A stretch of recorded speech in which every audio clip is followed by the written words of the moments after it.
부회사의 헨리 포도는 사업에 큰 그리고 처음으로 자신의 집을 지었는데 그 집은 자신이 농부로 어려울 때 태어난 뛰놀던 가까운 데다가 작은 집을 지었던 것입니다. 주택이라고 하기엔 너무나 초라하고 연약한 그런 집이었어요.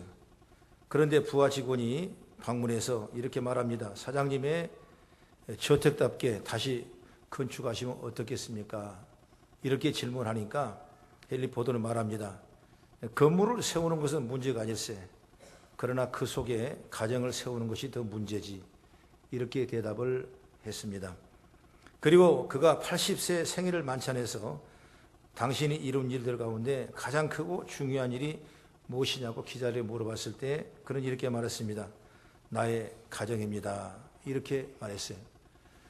오늘 제가 취지하러 이 말씀하는 것은 바로 가정이라는 것은 이 공동체가 얼마나 중요한지를 우리가 대변해 주는 말씀이라고 생각하고 우리의 가정이 없는 자녀가 있을 수가 없고 가정이 없는 인간 사회가 있을 수 없는 것처럼 우리 한국의 정말 진정한 축복과 은혜는 바로 가정에서 행복을 얻고 가정에서 평안을 얻고 가정에서 기쁨을 얻어가는 그런 은혜를 소유하게 될 줄로 저는 믿습니다. 그래서 오늘 성경에 나온 신약성의 가장 행복한 가정, 모범되는 가정, 예수를 잘 믿은 가정이 어떤 가정이냐 이렇게 묵상할 때 바로 로마의 백부장인 고넬료라는 사람이 이끄는 가정이 오늘 저와 여러분이 읽었던 본문의 말씀이라는 것을 알게 되는 것이죠. 그 고넬료의 가정은 하나님을 경외하고 건강하고 행복한 가정을 만든 사람입니다. 그는 이스라엘 사람이 아니기 때문에 성경의 관점에 보면 이방인에 불과하죠. 그런 이방인이 모범적인 가정의 모델이 된 것을 보면 얼마나 훌륭한 사람인가 짐작할 수가 있지 않습니까? 그는 하나님 앞에 경건한 신앙이고 기도에 힘쓰면서 다른 이웃을 위해 구제를 많이 했다고 기록하고 있습니다. 그래서 하나님의 은혜를 받은 가정이 되었어요. 오늘 우리의 가정의 주의를 말만 하는 것이 아니라 정말 고넬료 가정처럼 우리가 하나님의 은혜를 받아야 돼요. 성령의 교통과 하나님의 은혜를 충만히 받아서 우리 모든 가정이 다 건강하고 행복하고 하나님의 뜻을 잘 받아들이며 또 믿음으로 승리해 나가는 아름다운 축복의 통로가 되어지기를 주의 이름으로 축원합니다. 그러면 우리가 고넬료 가정의 축복이 어떤 것인가? 첫째로 고넬료는 믿기 어려운 상황에서 믿었다 그 말이에요. 따라합시다. 믿기 어려운 상황에서 믿음을 가졌다. 아멘. 누구든지 사람이 내가 믿던 신을 바꾸고 개종한다는 것은 쉬운 일이 아니에요. 또 특별히 이 고넬료는 로마의 사람 백부장의 군인이 장교이기 때문에 피정복자의 그 신을 따라 민다는 건 더구나 더 어려운 일인 것입니다. 오늘 1절의 말씀을 한번 같이 봉독합니다. 시작. 가이사라에 고넬료 하는 사람이 있으니 이달리아 부대라는 군대 백부장이라 그랬습니다. 이 가이사라 지방은 바로 팔레스타인 해안 지역에 있는 항구 도시입니다. 바로 헤롯 대왕이 이곳에 항구 도시를 건설하고 로마 황제의 섬김을 위해서 가이사라는 새로운 이름을 붙여준 도시가 바로 이 가이사라 도시예요. 가이사라 도시가 인공적으로 세워질 때는 12년간의 공사 끝에 주전 13년경에 완성된 아주 큰 항구 도시로 세워진 것입니다. 헤롯이 이렇게 큰 항구를 건설한 이유는 로마의 문화와 종교를 그대로 직속히 받아들이고 그리고 사마리아의 농산물을 로마에 수출할 수 있는 그런 어떤 그 공급력의 능력을 하기 위해서 바로 이 가이사라의 도시를 인공적으로 세우는 것입니다. 그 도시가 얼마나 크게 건설되냐면 식수가 없기 때문에 식수를 공급하기 위해서 북쪽에 있는 갈멜산으로부터 물을 끌어들여 무려 9km에 해당하는 수도를 건설하고 여기에 신전, 궁전, 야외국장을 지어서 정말 어린애라도 빠질 수 없는 대단한 축복의 그 도시로 만들었어요. 그런 도시이기 때문에 로마의 군대가 여기에 주둔했고 그 주둔 장관이 누구냐? 바로 고넬료라는 사람이 백부장이 있던 것입니다. 로마 사람으로 먼 이스라엘까지 파견 나와 있는 군인이 바로 이 백부장 고넬로예요. 이 로마의 나라는 우리가 잘 아는 대로 다른 신을 섬기는 나라예요. 다신교 정신입니다. 다신교. 제우스 신에 해당하는 주피터가 있고, 또 그리스도의 또 아프로티테라는 비너스로 불렀고, 디오시노소스라고 바크스라고 불렀고, 이런 수많은 그 우리가 많이 알았던 그 우상을 섬기는 신전들이 골목마다 그 모든 광장마다 다 우상이 있어요. 다신교를 믿는 우상을. 그것 때문에 찌든 환경에서 자란 사람이 유일신신 하나님의 한 분을 믿는다는 것은 여러분 쉽지 않았어요. 여러 가지 배경이 어렵고 환경이 어렵고 자기 위치에 랩에서 믿는 가진 것은 너무나 어려운 일이에요. 그런데 고넬로는 어떤 경로로 통했든지 하나님을 믿게 됐던 것입니다. 여러분, 그가 어떤 경로로 믿는지 우리는 알 수 없죠. 어떤 복음을 듣는지 알 수 없죠. 그러나 그는 그 복음을 받아들여서 자기의 모든 생각과 이성을 다 떠나고 자기의 어떤 권리와 옛날에 내가 섬겼던 그 신의 모든 걸 다 물리치고 하나님 자녀로서 복음을 받아들였다는 것은 여러분 쉬운 일이 아닌 것입니다. 예수 믿는 사람, 믿는 것은 여러분 어때요? 다양한 경로로 통해서 오는 것입니다.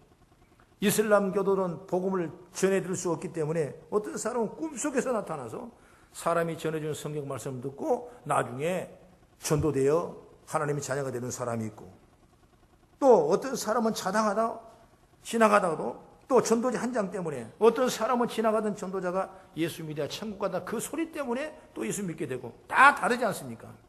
그러니 사람이 어떤 공로를 통해서 예수를 믿을지 모르기 때문에 우리는 때를 얻든지 못 얻든지 늘 복음을 전하는 그런 믿음의 자가 되어지기를 주의 이름으로 축원합니다. 디모데후서 4장 2절에 말합니다. 너는 말씀을 전파하라. 때를 얻든지 못 얻든지 항상 힘쓰라. 범사의 오래 참음과 가르침으로 견책하며 경계하며 권면하라고 말씀했습니다. 고넬로는 자신이 과거에 나고 자라왔던 이방신을 섬기는 습성을 벗어버린 것. 어찌 보면 그 복음을 받음으로 주변의 사람들과 동료의 핀장과 또는 핍박도 있었을 것이라고 생각해요. 그러나 그런 상황에서도 복음을 받았고 온 가족이 주님을 섬기는 귀한 희생과 헌신의 자리가 있다는 사실을 우리가 먼저 깨달아 보게 되는 것입니다. 그렇습니다. 우리는 우리의 모든 가족이 다 구원받기를 바랍니다. 여러분의 가정이 다 가정 공동체가 인과 기도되어 하나님을 섬기는 가정이 되기를 주의 이름으로 축원합니다. 어느 한 사람 믿고 어느 한 자녀만 믿는 것이 아니라 어쨌든가 이번 기회를 통해서 온 가정이 다 복음을 통해서 고넬로의 가정에 축복이 많은 것처럼 오늘 저와 여러분 가정 이런 역사가 있기를 주의 이름으로 축원합니다. 그런데 막상 온 가족이 예수를 믿는 가정이 되기 위해서는 우리 어려움이 많이 생기잖아요. 그런데 많은 사람이 여기서 포기를 해버려요. 가족 전도가 얼마나 어렵겠습니까? 쉽게 포기하죠. 온 가정의 주님을 섬기는 가정이 되기를 소망하면서도 그 대가를 지불하는 데는 너무나 복음에 대한 인색함이 있다는 사실을 깨닫게 되는 것이죠. 만약 우리 가족 모두가 다 예수 믿는 고넬로 가정처럼 되기를 원한다면 온 가족이 예수 믿는 것 회방하는 일에 싸워야 됩니다. 그래야지 않겠습니까? 묻겠던 문제가 나를 예수 믿지 않게 하는 방해하는 그 모든 장벽을 다 나의 복음을 회방하는 것을 다 물리쳐내야 돼. 이만한 엄청난 헌신이 있다는 사실을 우리는 알아야 되는 것입니다. 내가 희생할 일이 있다면 내가 희생하는, 왜 그렇습니까? 복음을 위해서 그런 거예요. 내가 희생하지 않고 어떻게 여러분 가정이 다 구원받기를 바라겠어요?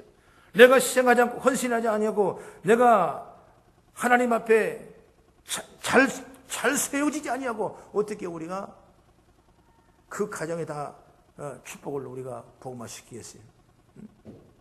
제가 얼마 전에 시골에 제가 갔다 왔는데, 장례가 있어서 갔다 왔는데, 사람들이 제가 학원 예배드리고 설교를 하고 이렇게 하니까 나는 자네 때문에 예수 믿어도 되겠냐 그러더라고. 자네 때문에. 그러니까 나를 알죠, 그 사람이. 내가 어떤 사람인지 알고, 그리고 지금 내가 무엇을 하는 줄 알고, 내가 목사님 알고. 그런 여러분 중요한 겁니다. 내가 희생하고 내가 빛과 소금의 사명을 감당하고 내가 진리를 위해서 거룩한 하나님의 은혜를 위해서 내가 주님의 자녀로 전도되는 이 과정을 위해서 가정을 내가 다시 한번 회복시키고 온 가정에다 복음화되고 그 믿음이 얼마나 나의 헌신과 나의 희생이 필요한지를 여러분 생각해야 될 줄로 믿으시기 바랍니다. 여러분 그렇지 않아요? 어느 한 아이가 예수를 믿었는데 그냥 가족이 다 믿어야 되겠습니까? 아이의 헌신과 희생이 사랑이 얼마나 귀하겠어요. 여러분 부모 한 사람이 예수를 믿는데 그 자녀들까지 다 예수 믿게 하려면 그 부모의 심령과 예수를 사랑하는 마음과 그런 헌신과 희생이 얼마나 따르겠어요. 말하자면 그 헌신과 희생을 쉽게 생각하지 마라 이것입니다. 그거 없이 여러분 가정이 인과기도 될 수가 없는 것입니다. 오늘 이 고넬로라는 백부장 역시 마찬가지입니다. 우리가 그 사람이 항상 하나님을 경외하고 기도에 힘쓰고 구제가 상달됐다 이렇게만 알고 있지 여기까지 올 수 있는 그런 환경과 여건은 얼마나 희생과 많은 빛과 소금의 사명을 감당했냐 이것입니다. 할렐루야. 그렇기 때문에 우리가 살아가면서 어때요? 예수 때문에 참을 수가 있고 예수 때문에 내가 예수님 구원 때문에 예수님의 당신의 영광을 위해서 그 복음을 위해서 내가 하나님의 미련이 되고 썩어지며 그를 통해 수많은 열매를 맺는 그런 자리에 선 줄 믿으시기 바랍니다. 쉽게 생각하지 말아야 돼요. 우리 가정의 복음을 방해하는 회방을 물리쳐야 돼요. 그건 바로 기도와 헌신과 십자가의 능력 아니면 안 되는 거예요. 그래서 우리 모든 성도의 가족들이 외적으로 믿는 것이 아니라 반만 믿는 것이 아니라 적당히 믿는 것이 아니라 오늘 고넬로 가정처럼 참으로 어려운 환경 속에서도 믿음으로 거듭나서 하나님의 영광이 드러나는 은혜와 축복이 있기를 주의 이름으로 축복합니다. 그 다음에 두 번째 고넬로는 이웃에게 사랑을 실천한 가정이었어요. 2절 같이 한번 봉독합니다. 시작. 그가 경건하여 온 지방과 더불어 하나님을 경외하며 백성을 많이 구제하고 하나님께 항상 기도하더라 그러지 않습니까? 그가 경건하여 온 지방과 더불어 하나님을 경외하며 백성을 많이 구제하더라.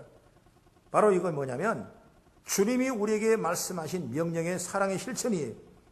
고넬료는 신앙을 마음속에만 갖지 아니하고 실천하는 삶을 살았다는 거죠. 그는 온 지방과 더불어 하나님을 경외했고 함께 예배드리고 찬양하고 하나님을 잘 섬겼다는 거죠. 그리고 백성을 많이 구제했다. 믿음과 신앙을 실천했단 말이죠. 그리고 하나님께 항상 기도했단 말합니다. 바로 기도의 사람이요 하나님의 사랑을 받은 은혜를 실천하는 사람이 누구냐? 바로 고넬료라 이것입니다. 이스라엘 사회에서 이방인이 하나님을 믿는다는 건 쉽지 않는 일이지 않겠습니까? 유대인들이 이방인들을 인정하지 않기 때문에 그러는 거예요. 그런데 그런 상황에서 고넬료는 믿음을 가졌고 그냥 믿음으로 믿고 속으로 티나지 않게 믿을 수 있는데도 불구하고 고넬료는 그렇게 하지 않고 온 가족이 함께 예배드리고 함께 구제하고 함께 기도했다. 그래서 4절 말씀 보세요. 시작. 고넬료가 주목하여 보고 두려워 이르되 주여 무슨 일이니까? 천사가 이르되 내 기도 하나님 앞에 상달되어 기억하신 바 되었더라. 그랬습니다. 제 9시쯤에 하나님 앞에 기도하니까 환상 중에 밝히 보매 하나님의 사자가 고넬료의 하니까 고넬료가 주목하여 보니까 무슨 일입니까? 내 기도와 구제가 하나님 앞에 상달되어 기억하신 바 되었다. 여러분 얼마나 신실과 믿음으로 하나님 앞에 기도하고 구제하고 예비했으면 내 기도와 구제가 하나님 앞에 상달되어 기억되었다고 말하겠습니까? 바로 이런 엄청난 사랑을 실천하는 자가 누구냐? 바로 고넬료 가정이에요. 오늘 우리가 예수를 믿고 사랑의 은총을 입은 자들이 우리의 삶을 실천하지 않은 그런 일들이 너무나 많아요. 여러분 내가 믿는 예수를 끊임없이 전하고 그 사랑을 실천해 나가는 축복합니다.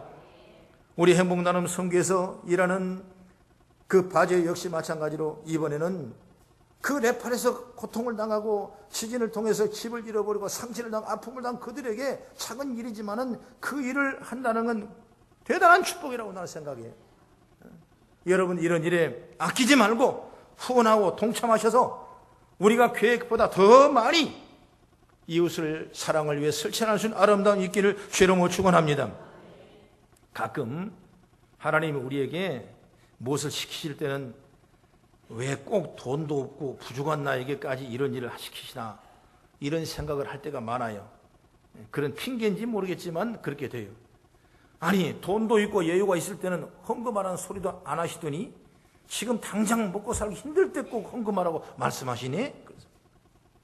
바빠서 죽을 지경인데 지금 시간 내서 봉사라고 하시네. 지금 허리가 아파 미치겠는데 지금 일하시라고 그러네. 마음의 여유가 없이 비틀거리는데 사랑하라고 하시네. 좀 여유 있는 사람에게 시키지 않고 왜 힘들고 바쁜 나에게 일을 시키시는가 하는 생각이 들 때가 있어요. 그러나 다시 생각해 보면 하나님이 그렇게 하실 때는 이유가 있는 것입니다. 여러분, 우리가 쫓기기 때문에, 쫓기면서 낙심하고 영적인 침체에 빠질 것을 아시기 때문에 하나님은 일을 시키는 것입니다. 인생을 헛되이 사는 것이 죄인 줄 알지만은 당장 먹고 살아야 하는 현실 때문에 허겁지겁 살아갈 수밖에 없을 때가 있을 것입니다. 그래서 하나님은 그런 악순환으로부터 벗어나도록 하기 위하여 우리를 사랑하시기 때문에 개입하신 것입니다. 지금 먹고 사는 것에만 저와 여러분 매달려 있다면, 우리를 그냥 놔두면 우리는 죽을 때까지 그렇게 살다가 죽을 것입니다. 그래서 헌신의 결단을 촉구하시며 주님은 개입하시기를 원하시는 것입니다. 오늘 고넬로가 그가 하나님 앞에 구제했던 일들이 상달되는 것처럼 우리가 이 믿음을 가지고 열리기를 축복합니다. 바로 그래서 하나님 말씀을 순종했기 때문에 그런 거예요. 그래서 저와 여러분들이 결단하고 순종하는 거예요. 좋은 일을 선하기를 위해서 감당하는 겁니다. 왜 못합니까? 내 생각이 앞서니까 못하는 거예요. 내 환경을 먼저 바라보니까 안 되는 겁니다. 그러나 주의 말씀도 사는 것이 지혜죠. 그러니 우리에게 필요한 것은 이제 실천하고 예수를 믿는 것을 나타내고 헌신은 삶을 살아가는 것입니다. 주님은 나에게 그런 걸 보이기를 원하시네. 그래서 거룩한 주일날을 참 바쁘신도 불구하고 아버지 앞에 나와서 예비하고 주의 은혜를 사모하고 그 말씀이 떨어지면 내 심령에 힘을 얻고 내 삶의 문제가 풀어지고 변화 역사가 일어나지 않습니까? 그렇기 때문에 우리가 어느 때를 어떤지 못하든지 와서 예비하고 물질을 드리고 시간을 드리고 마음을 드리고 뜻을 다하여 주님을 섬기는 아름다운 우리의 삶의 시간이 되기를 주의 이름으로 축복합니다. 이런 일들이 오늘로는 이미 실천되었다 이것입니다. 어느 교회에서 예배가 끝나고 목사님이 밖에서 인사를 하는데 가끔 나온 한 젊은이와 악수를 했습니다. 아, 형제님도 이제 하나님의 군사가 되어야 됩니다. 그러자 젊은이가 대답했습니다. 목사님, 저는 이미 하나님의 군사인데요. 그런데 왜 형제님은 꼭 크리스마스 때 부활절만 교회에 나옵니까? 예, 저는 특수부대 비밀 요원이거든요. 몰래 왔다는 게 몰래 왔다는 거지. 예. 여러분, 신앙을 몰래 믿는 신앙이 아니에요.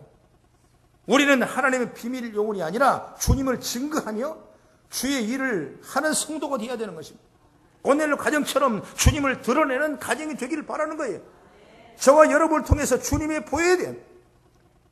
여러분 가정을 통해 주님이 계신 걸 보여줘야 돼요. 옛날 수많은 믿음의 후손들이 복을 많이 받았습니다. 그런데 그 선진들의 그 믿음을 보면은 때를 어떤지 못하니 그저 기도하고 아버지 앞에 예비하고 그저 한 나라를 위해서, 민족을 위해서, 교회를 위해서, 자식을 위해서, 정말 구원의 백성을 위해서, 구원의 방주를 위해서 끊임없이 기도하는 헌신과 기도와 금식 때문에 그 자녀들이 보면은 얼마나 반듯하게 잘 세워지고 하나님의 영광을 드린지 몰랐어요. 만약 그것을 우리가 실천하지 못하고 내가 감춰버렸다면 여러분 그 복음은 침범할 수 없는 것입니다. 여러분이 믿는 그 믿음, 여러분이 가진 이 축복을 여러분 내 형제간에, 네 이웃에게, 내 부부에게도, 내 자식간에도 섬길 수 있고 실천할 수 있는 죄가 열릴 주의 이름을 축원합니다. 그런 가정이 바로 누구냐? 고넬료 가정이에요. 오늘 이 시대가 얼마나 어려운 시대예요. 각박한 시대예요. 아이들도 여러분 대화하기가 힘들어요. 부부가 50대, 60대가 되면 독거노인이 되는 거예요. 독거노인. 시대가 여러분 그런 시대예요. 가정이 융합이 안 되고 그냥 건강에 살아내 있으니까 정상이 같죠. 그러니까 심령을 파고들으면 여러분 정상이 안 되는 것입니다. 왜 그렇습니까? 가정의 축복이 안 되기 때문에. 자녀도 여러분 세대차가 너무 나는 거예요. 통하지 않는 것입니다. 부부도 통하지 않는 거예요. 부모 자식간 통하지 않는 거예요. 형제간 통하지 않는 거예요. 성도간 통하지 않는 거예요. 이웃과 통하지 않는 거예요. 그거 지금 말씀. 그러나 고넬료 가정은 그렇지 않았습니다. 오늘 성경의 말씀 보면은 그 집에 온 가정의 사람들, 친척들 다 불러 모았어요. 그리고 예비했어요. 예비하니까 성령의 바람같이 불같이 혀같이 갈라지며 그들의 성령 충만을 받게 하고 방언을 말하며 성령의 역사가 일어나는 이 사실을 보게 되는 것입니다. 가정의 축복을 우리가 받아야 돼요. 할렐루야. 서로 사랑을 실천하고 말 한마디가 그 사람을 세울 수가 있는 것이고 말 한마디가 그 사람의 큰 비전이 되고 꿈이 되는 사실을 믿기를 주의 이름으로 축원합니다. 이웃이란 건 누구예요? 나 외에 다른 사람이 이웃이에요. 가장 가까운 사람이 내 아내고 내 남편이고 내 자식이고 내 부모예요. 여러분, 우리가 예수 믿는 사람의 그 증거로서 빛과 소금의 삶을 담당하며 사랑을 실천할 수 있는 그런 아름다운 거듭난 역사가 있기를 주의 이름으로 축원합니다. 그 다음에 세 번째로 이렇게 산 고넬로 가정에 하나님이 인정하고 기도가 응답이 되었다 그 말이죠. 먼저 기도가 응답되었다 그랬죠. 4절의 말씀 보니까 천사가 이르되 내 기도와 구제가 하나님 앞에 상달되어 기억된 바 되었다 말씀하고 있지 않습니까? 기도와 구제가 하나님 앞에 인정받았다 상달됐다. 대단한 축복이죠. 여러분 기도가 올라간다는 것, 여러분의 헌신과 여러분의 선행이 여러분 주님 보시에 기억된다는 건 얼마나 귀한 일이에요. 그렇게 나가자. 작은 말 한마디라도 여러분 하나님 보시기에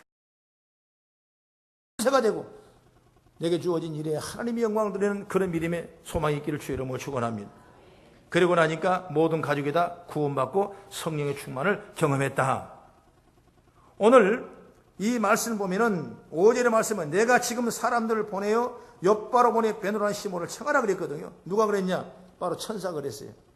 기도하니까 환상 중에 사자가 나타나서 고넬료에게 말했어요. 고넬료가 자기 부하와 하인들을 어디로 보니까 엿바로 보냈어요. 무두장 피장집에 보내니까 누가 있냐? 바로 베드로라는 사도가 있는 것입니다. 성경이 그렇게 가르쳐 준 거죠. 베드로는 역시 그 시간에 기도하고 있으니까 어떤 꿈의 환상이 보이는데 어디로 가게 하느냐? 이방인의 집에 가서 복음을 전파라는 영적인 메시지를 받게 되는 것입니다. 딱 만났어요. 꿈이 딱 맞은 거죠. 그래서 베드로가 어디로 옵니까?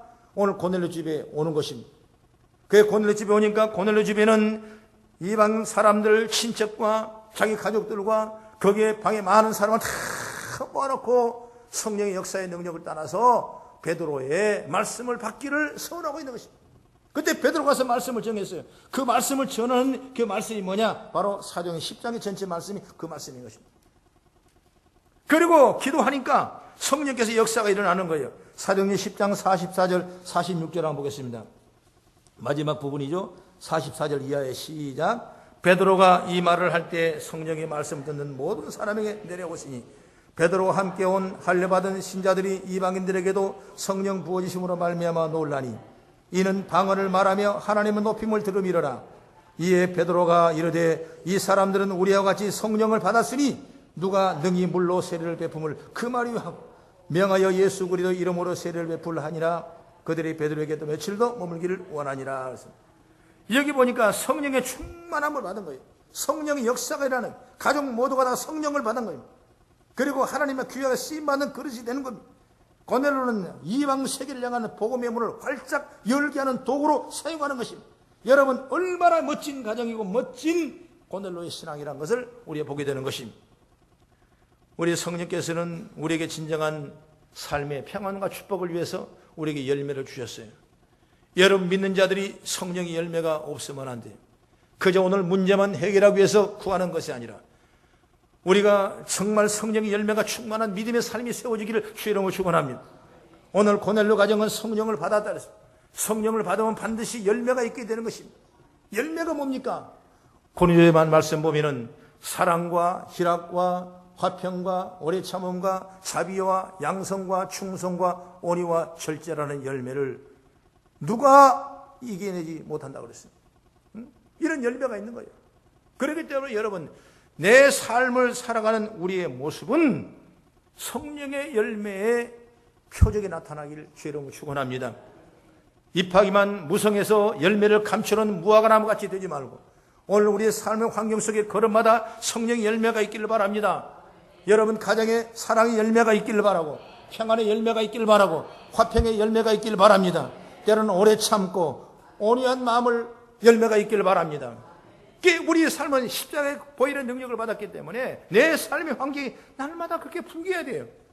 그저 자비하심과 때로는 긍휼하심과 또는 온유하심과 이런 사랑의 언어의 훈련이 잘 돼서 삶을 통해 하나님의 열매가 맺을 때 여러분 그보다 큰 축복이 어디 있겠어요? 할렐루야.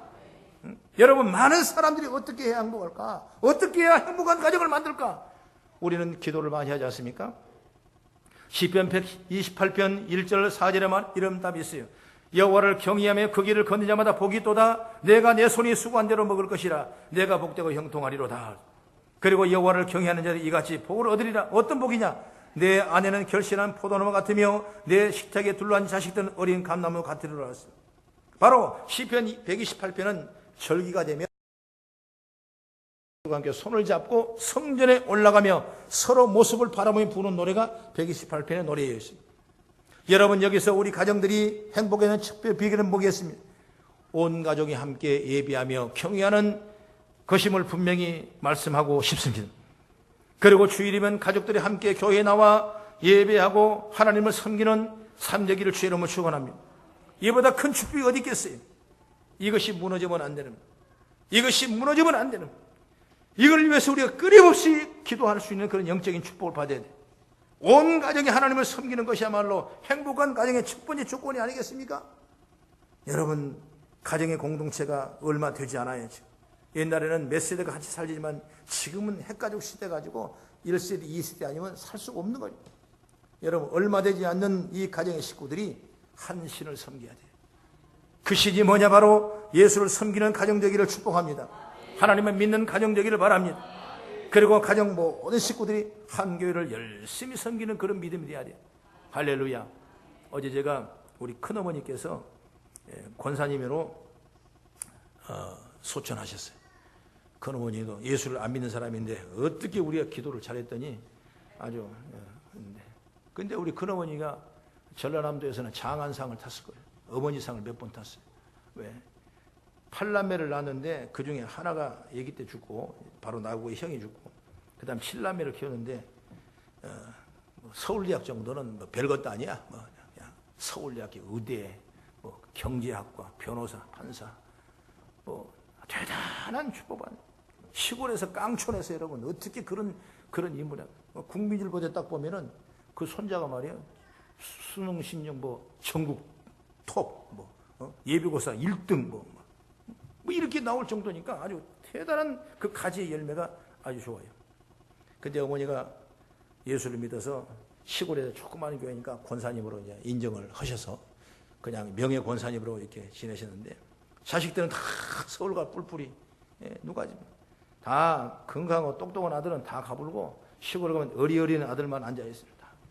그런데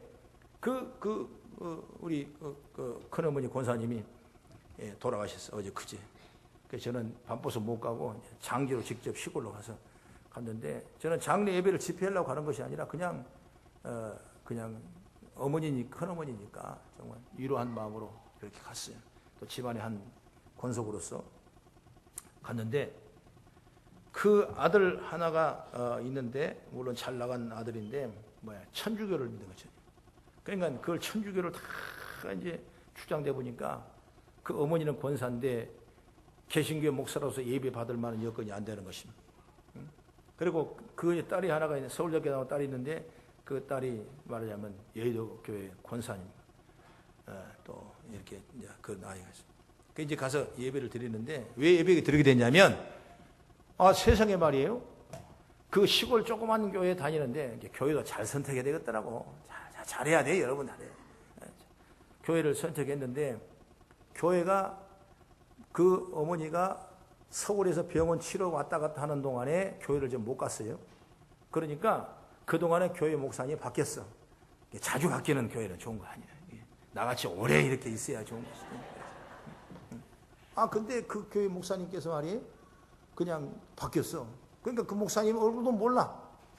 서울 계시니까 서울에 또 병원을 운영하고 또 큰 아산병으로도 있고 그러니까 거기서 치료를 마음대로 해주니까 또 아들 집에 있는 것이 편하고 그러니까 또 하면 닌게를 꼭 가니까 그러니까 편하니까 시골 잘 안 내려오고 어쩌다 내려오고 명절도 자주 내려오고 요즘 근래는 그랬어요. 근데 바뀌어버렸죠. 그런데 바뀌었는데 바뀐 것도 끝난 것이 아니라 또 이분이 또 젊은 목사님 또 성지순례라고 가버렸네 또. 그러니까 아무도 없는 거야. 권사님인데 누가 예배를 올릴 만한 사람이 없는 거야. 시골에 내려와도 누가 장례 지낼 사람이 없는 거예요. 그러니까 그 집안 어른이 한 분이 그래도 그 어머니는 권사님이신데 교회에서 장례를 드려야지. 천주교 저것들이 와서 하려고 목사님이 대신하라고. 그래 제가 대신 마침 하나님께서 기회가 돼서 그 학원 예배를 내가 다 집례하고 그래 어제 제가 올라온 기억이 있는데 참 하나님께서는 그 어머니를 참 사랑하신 것 같아요. 물론 마지막까지는 온 가족을 다 구원시키지 못했지만은 하여튼 외적으로 구원시켰지만은 그러나 그 어머니의 헌신과 희생과 그 뼈를 깎는 아픔과 희생을 통해서 자녀들이 잘 되고 또 몇몇 가정의 자녀들이 예수를 믿게 되고 또 마지막까지 학원을 예배를 하면서 하나님의 영광을 드리며 예배했다는 것이 큰 축복의 은혜인 줄로 저는 믿었습니다. 여러분 그렇습니다. 온 가족이 여러분 하나님을 같이 섬겨야 돼요. 참 여러분 교회 여러분 잘 선택해야 돼요. 성지순례 가버리고 장진하면 어쩔 것이요. 참, 내가 평생 일생에 섬기던 그 목사를 모시고 장례를 예배를 드려야 되는데 그러지 못하면 마음이 아프잖아요. 그러니까 목사님을 위해 기도도 많이 하지만은 여러분 교회를 잘 선택해서 나는 밖으로 잘 안 나가잖아요. 가서 성도만 바라고. 그러면 온 가정이 하나님을 섬기는 것이야말로 행복한 가정의 첫 번째 조건이에요. 다 같이 섬겨야 돼요. 뭐 여기는 뭐 어디 가고 천주교 가고 뭐 가고 어떤 가는 기도를 빡세게 하든지 해가지고 금식을 하든지 해가지고 하나로 만들어야 돼요. 예수 믿고 구원받는 가정을 만들기를 주의 이름으로 축원합니다. 아브라함도 온 가족이 하나님을 잘 섬기고 재단 생활 잘함으로 축복을 받았지 않습니까? 노아 식구도 하나님을 잘 섬기다가 방주에 들어간 구원을 받지 않았습니까? 여호수아도 가나안 땅에 들어가서 백성들 앞에 나왔으면 안 했습니다. 나와 내 집은 여호와를 섬기느라 이런 고백의 결단을 했어요. 여호수아 축복을 이뤄준 것. 삭개오도 예수님이 찾아갔을 때 그의 집과 온 가정이 다 구원받다 말씀이죠. 옥에 갇힌 바울도 지키던 간수도 자살하다가 바울을 통해 예수 믿고 구원받았지 않습니까? 여러분 이 축복이 얼마나 귀한지 몰라요. 여러분 신앙생활을 갖다가 주님께서 보시기 합당하고 여호와를 경외하는 가정이 돼서 우리의 구제와 우리의 기도와 우리의 예배가 하나님 앞에 상달되고 기억받기를 주의 이름으로 축원합니다. 할렐루야. 나는 얼마 전에 새벽 기도할 때 가인과 아벨에 대한 설교를 했지 않습니까? 내 마음으로 묵상했어요. 여러분 가인은 자기가 농사짓던 첫 소산물로 하나님 앞에 제물을 드리고 여러분 아벨은 자기가 키웠던 양의 첫 새끼를 잡아서 피를 내서 하나님 앞에 제물을 드렸어요. 그랬는데 하나님께서는 가인의 예물은 받지 아니하시고 아벨의 예물을 받았다 그렇게 말씀했거든요. 이게 어떤 얘기인가? 뭐 때문에 가인을 받지 않은가? 가인에 드린 예물도 첫 소산물은 율법에 나와 있는 모세 율법이 정해진 제사 방법이거든요. 충분히 받을 만한데 왜 받지 않았을까? 바로 가인과 그 예물은 받지 않았다 했습니다. 가인이 뭐냐? 믿음이 없는 가인이에요. 믿으시면 아멘. 할렐루야. 여러분 외형적인 형식적인 신앙이 아니라 내 가정을 구원시키고 내 가정의 빛과 소금을 감당할 수 있는 그런 믿음을 가졌을 때 하나님께서 나의 기도를 들어주시고 나의 헌신과 구제가 상달되는 역사가 임하게 된 줄 믿으시기 바랍니다. 그러므로 온 성도들이 가인 같은 믿음이 아니라 아벨 같은 믿음을 가지셔서 저와 여러분의 예배가 상달되고 하나님이 영광 돌리는 그런 복된 자리에 세워지길 주의 이름으로 축원합니다. 1950년대 미국의 가정들이 그랬습니다. 주의 이름은 정장을 다 입고 한 가족들이 함께 차를 타고 교회로 모였습니다. 이처럼 가정은 가정의 신성함과 신앙의 절정에 달했던 때가 바로 1950년대 이후였습니다. 그리고 1950년대 미국은 전 세계 선교사를 가장 많이 파송하고 정치, 경제, 군사 모든 면에 세계를 압도하고 영향을 끼칠 만한 능력의 나라로 사용했던 것입니다. 그런데 1960년 말이 됐습니다. 공화당 정권을 물리치고 민주당 후보였던 케네디가 대통령에 당선됐어요. 그 당시 공화당은 보수 정당인데 민주당은 진보적 세열된 정당이었습니다. 대통령이 된 케네디는 학생들의 인격을 무시하면 안 된다. 그러므로 전통적으로 실수했던 공립학교에서 기도와 성경 과목을 자유라는 명목으로 금지시켰어요. 아침마다 기도 시작하는 걸 빼버렸습니다. 그걸 못하게 했습니다. 기도를 없애버렸습니다. 성경 공부를 밀어내버렸습니다. 그때부터 미국은 여러분 비틀거리기 시작하는 거예요. 기도 없이 자란 아이들은, 믿음 없이 자란 아이들은, 성경 없이 자란 아이들은 불량 청소년으로 변해갖고 윤리와 도덕에 구멍이 나기 시작했고, 그 홍수는 그들이 막을 수 없을 만큼 창작에 들어와서 미국 휘청거리고 영적인 엄청난 딜레마에 빠진 모습을 볼 수가 있는 것입니다. 여러분, 우리나라 한국의 축복은 뭐겠어요? 믿음으로 선교적인 사명을 감당할 수 있는 구원의 나라가 되기를 저는 간절히 바랍니다. 여러분 보십시오. 믿지 않는 사람이 지금도 너절합니다. 그 가정을 한번 보십시오. 여러분 과연 믿음을 통해서 가정을 익히는 가정과 믿음이 없는 가정이 뭐가 다른 건가? 여러분 보십시오. 잠시 후면 여러분 보여지는 것입니다. 지금도 이미 보여줬던 것입니다. 여러분, 자식 때문에 행복한 것이 아니에요. 가진 것 때문에 행복한 것이 아닌 것입니다. 여러분, 어떤 명예와 환경 때문에 내가 행복한다고 생각하지 마시기 바랍니다. 미모나 건강 때문에 여러분 행복한 것은 아니에요. 문제는 우리에게 믿음이에요. 신앙이고 하나님을 함께 섬기는 사람이 복이 있고, 하나님을 섬기는 가정이 행복하고, 하나님을 따라가는 그 가정이 평안과 하나님의 축복인 줄 믿으시기 바랍니다. 오늘 신약 성경의 가장 모범된 가정이 바로 고넬료 가정이에요. 오늘 우리가 추구할 일이 뭐겠습니까? 오늘 고넬료 가정처럼 신앙을 본받아서 우리가 예수를 전하고 말씀을 초청되어 가정의 말씀에 흥하고 성령을 받고 성령 열매를 따라가고 하나님의 말씀을 실천하는 구제 역사를 감당하는 그런 가정이 되기를 주의 이름으로 축원합니다. 그러면 하나님이 복 주시는 거예요. 그렇게 역사하실 거예요. 하나님은 그를 축복하시는 거예요. 이를 기억하시고 은혜를 베푸시는 복된 가정을 저와 여러분이 일어나가며 소원을 품고 기도해 나가는 교회 성도들이 되기를 주의 이름으로 축복합니다. 기도하겠습니다. 아버지 하나님,